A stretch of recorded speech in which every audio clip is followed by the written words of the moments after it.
Ayo. Yuk. Melihat ruang broadcast. Pak, izin Pak, ini Pak, ini Pak. Sini Pak, Pak Lukin. Ditetapkan saat ini 6 tersangka sebagai berikut. Yang pertama, Saudara Insinyur AHL, Direktur Utama PT LIB. Ya, seperti opening video ini tadi, Direktur Utama PT Liga Indonesia Baru, Bapak Ahmad Hadian Lukita, menjadi tersangka kasus tragedi Kanjuruhan bersama Abdul Haris, Ketua Panpel Arema FC, Suko Sutrisno, Security Officer Arema FC, Wahyu SS, Kabaops Polres Malang, Bambang Sidik Ahmadi, Kasat Samapta Polres Malang, Has Darman, Brimob Polda Jatim. Jadi tanggal 27 ataupun 28 September beberapa waktu yang lalu 2022 teman-teman, aku diberikan kesempatan oleh Dirut PT LIB Bapak Ahmad Hadian Lukita, dan itu aku bertemu di salah satu stadion di salah satu kota di Indonesia teman-teman, untuk melihat proses di balik layar ataupun di belakang layar siaran langsung Liga Indonesia seperti kalian lihat di video ini. Ini merupakan video terakhir aku ya bertemu sama Pak Direktur Utama PT Liga Indonesia. Sebagai vlogger ataupun content creator, diberikan kesempatan oleh beliau untuk melihat langsung proses siaran langsung di balik layar Liga Indonesia. Mengapa beliau memberikan kesempatan? Karena banyak banget kritikan, saran, masukan bahwa ya kualitas dari siaran ataupun broadcasting Liga Indonesia sangat dalam tanda petik memprihatinkan. Oleh karena itu beliau memberikan kesempatan. Sempat tahun lalu teman-teman, pada saat Liga Indonesia masih sistem bubble di Bali ya teman-teman ya. Di situ ada juga salah satu media dari Jepang ingin mendokumenterkan proses di balik layar siaran Liga 1 Indonesia ataupun Liga Indonesia, tapi pada momen tersebut belum ada kesempatan untuk mereka, dan di tahun ini aku diberikan kesempatan dan videonya ada, dan nggak mungkin juga pada saat momen-momen sekarang aku mengunggah video tersebut. Mungkin kita tunggu saja di saat momen ini sudah mereda ataupun sudah selesai teman-teman ya, karena esensinya sekarang kita kawal dan usut tuntas apa yang terjadi di tragedi Kanjuruhan, dan terhadap proses hukum yang sedang berjalan, baik itu ke Pak Ahmad Hadian Lukita yang sebagai tersangka, Abdul Haris, Suko Sutrisno, Wahyu SS, Bambang Sidik Ahmadi, Has Darman. Kita ikuti proses hukumnya teman-teman seperti apa yang disampaikan oleh Pak Ahmad Hadian Lukita lewat rilis resmi yang dikeluarkan PT LIB ya teman-teman tadi malam. Pak Ahmad Hadian Lukita katakan, kami akan menghormati proses hukum yang berlaku dan akan mengikuti tahap-tahap proses yang akan dilalui berikutnya. Kami juga berharap peristiwa kemarin menjadi pelajaran berharga bagi semuanya. Itu yang disampaikan oleh Pak Ahmad Hadian Lukita, rilis resmi beliau teman-teman. Nah, kalau kita bicara tentang detail 6 tersangka tragedi kasus Kanjuruhan, mungkin bisa bertambah ya teman-teman ya, seperti yang disampaikan pada saat preskon penetapan 6 tersangka ini. Kita soroti dulu ya Pak Ahmad Hadian Lukita. Kenapa ditetapkan sebagai tersangka? Bertanggung jawab terhadap tiap stadion untuk memiliki sertifikat layak fungsi. Tapi saat menunjuk Stadion Kanjuruhan, persyaratan belum dicukupi. Stadion ini terakhir kali diverifikasi pada tahun 2020 silam. Oke, ini ada kaitannya dengan apa yang akan kita bahas di video ini. Yang pertama tentunya detail 6 tersangka kasus tragedi Kanjuruhan. Yang kedua, verifikasi AFC. Yang ketiga, Mas Dadang di mata Najwa. Tanpa mengurangi rasa respect teman-teman terhadap apa yang terjadi sekarang, aku hampir setiap video sudah aku katakan apa yang terjadi di momen tragedi Kanjuruhan teman-teman, dengan banyaknya korban berjatuhan ketika kita menonton sepak bola, itu nggak pantas, itu nggak layak, itu nggak kita harapkan, dan itu nggak kita inginkan teman-teman. Sekali lagi teman-teman, apa yang aku sampaikan ini lebih detail ke pembahasan sepak bolanya. Kalau misal kita membahas hukum ini itu bukan kapasitas aku, dan itu kita serahkan saja kepada tim gabungan independen pencari fakta, kemudian tim-tim yang sudah dibentuk ke pihak kepolisian. Tetapi dari apa yang disampaikan di media, dari apa yang disampaikan oleh Bapak Kapolri, kita kaitkan dengan konteks sepak bolanya. Salah satu muara nanti verifikasi AFC. Kenapa? Verifikasi AFC ini salah satunya infrastruktur. Dan verifikasi AFC terakhir kali kalau nggak salah dilakukan terhadap klub-klub yang ada di Liga Indonesia di tahun 2021. Arema FC lolos dan beberapa tim lainnya. Tapi kita nggak bicara tentang tim A, B, C, D aja. Tapi kita bicara dari sisi substansi aturan yang berlaku. Kenapa? Seperti yang disampaikan oleh berbagai macam orang, ini menjadi pelajaran. Dan apa yang aku sampaikan ini juga akan semoga menjadi pelajaran ya teman-teman. Kemudian yang kedua, Pak Abdul Haris, Panpel tidak menyiapkan rencana darurat sesuai regulasi keamanan PSSI 2021, detail tersangkanya. Kemudian security officer tidak membuat dokumen pemilihan risiko untuk semua pertandingan dan tidak mengkoordinir steward untuk berada di pintu stadion saat terjadi insiden, sehingga pintu tidak dibuka dengan cepat ketika terjadi penumpukan. Bapak Wahyu SS, Kabak Polres Malang, mengetahui terkait adanya aturan FIFA mengenai larangan gas air mata. Namun, yang bersangkutan tidak mencegah atau melarang pemakaian gas air mata. Bambang Sidik Ahmadi, Kasat Samapta Polres Malang, memerintahkan anggota untuk menembakkan gas air mata. Hasdarman, Brimob Polda Jatim, memerintahkan anggota untuk menembakkan gas air mata.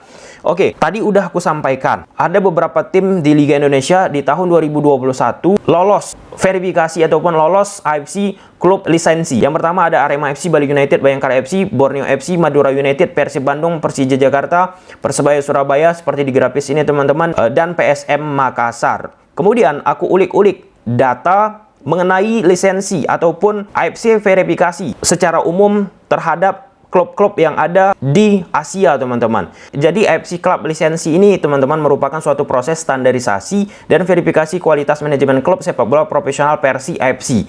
Ada 5 kriteria penilaian menentukan apakah tim-tim layak atas status profesional. Kelima aspek tersebut mencakup kriteria olahraga, infrastruktur, personel dan administrasi, legal dan finansial. AFC Club lisensi juga berfungsi sebagai syarat klub untuk dapat berpartisipasi di kompetisi resmi seperti AFC Champions League dan AFC Cup. Nah, kemudian kalau kita korek-korek dari 5 aspek yang dilakukan verifikasi terhadap klub-klub yang ada di Liga Indonesia yang sudah aku sebutkan beberapa tadi, kita masuk ke kriteria olahraga. Yang pertama, harus memiliki 1. Program pengembangan pemain muda, program pembinaan usia muda, support medis untuk pemain yang dikontrak, pendaftaran pemain, program pendidikan sepak bola, perlindungan kesejahteraan anak, akademi klub untuk pemain muda, kebijakan anti rasis, tim wanita, dan CSR tim akademi. Kita masuk ke poin yang sangat krusial, verifikasi dari AFC, yaitu kriteria infrastruktur. Harus memiliki 1.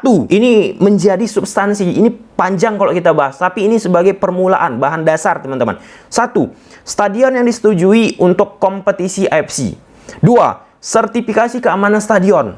Nah, ini dia nih. Kalau kita bicara tentang Arema, di 2021 ada loh keluar verifikasi dari pihak AFC. Salah satunya terkait tentang infrastruktur. Di momen tersebut, jika ingin lolos di poin kriteria infrastruktur untuk meraih lisensi klub AFC, teman-teman, harus memiliki sertifikasi keamanan stadion, rencana evakuasi stadion lagi, fasilitas stadion, fasilitas pelatihan untuk pengembangan pemain stadion sesuai aturan dasar FIFA. Ada poin pentingnya sesuai dengan lisensi klub regulasi edisi 2021, sertifikasi keamanan stadion harus dimiliki, rencana evakuasi stadion harus dimiliki. Ini bisa menjadi bahan diskursus kita ke depannya usai kita mengusut tuntas apa yang sedang terjadi ini. Apa maksud aku teman-teman? Ya, 9 klub yang dilakukan verifikasi AFC beberapa waktu yang lalu teman-teman terkait tentang kriteria infrastruktur harus memiliki sertifikasi keamanan stadion, rencana evakuasi stadion. Kalau kita berkaca dengan apa yang terjadi di tragedi Kanjuruhan, kan yang ditanya, yang dipertanyakan terkait tentang 2 kriteria yang ada di infrastruktur stadion versi verifikasi AFC, yaitu sertifikasi keamanan stadion, rencana evakuasi stadion. Sedangkan di tahun 2021, poin tersebut Arema sudah lewatkan. Dalam arti sudah lolos.